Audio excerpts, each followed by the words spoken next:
BNP কার্যনির্বাহী কমিটির সদস্য ও সিরাজগঞ্জ জেলা বিএনপির সাধারণ সম্পাদক সাইদুর রহমান বাচ্চু বলেছেন, জুলাই শহীদরা আমাদের অনুপ্রেরণা। তারা আমাদের বৈষম্যহীন দেশের স্বপ্ন দেখিয়েছে।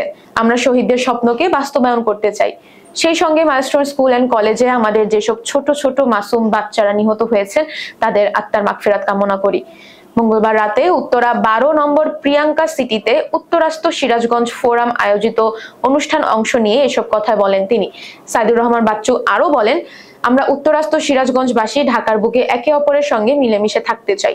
কারো বিপদ দেখলে ছুটে যাওয়া আমাদের নৈতিক দায়িত্ব হিসেবে নিতে হবে। এভাবেই কাজ করলে আগামীর বাংলাদেশ হবে সুখী ও সমৃদ্ধির বাংলাদেশ। বিএনপির কার্যনির্বাহী কমিটির এই সদস্য আরো বলেন, আমরা আর হিংসা ও অহংকার নিয়ে থাকতে চাই না। দোয়া মাহফিল পরিচালনা করেন উত্তরাস্ত সিরাজগঞ্জ ফোরামের প্রতিষ্ঠাতা সদস্য ইঞ্জিনিয়ার মোহাম্মদ আশরাফুল আলম আলী। এ সময় নিহতদের আত্মার মাগফিরাত ও শহীদদের মর্যাদা কামনা এবং আহতদের দ্রুত সুস্থতার জন্য বিশেষ দোয়া করা হয়।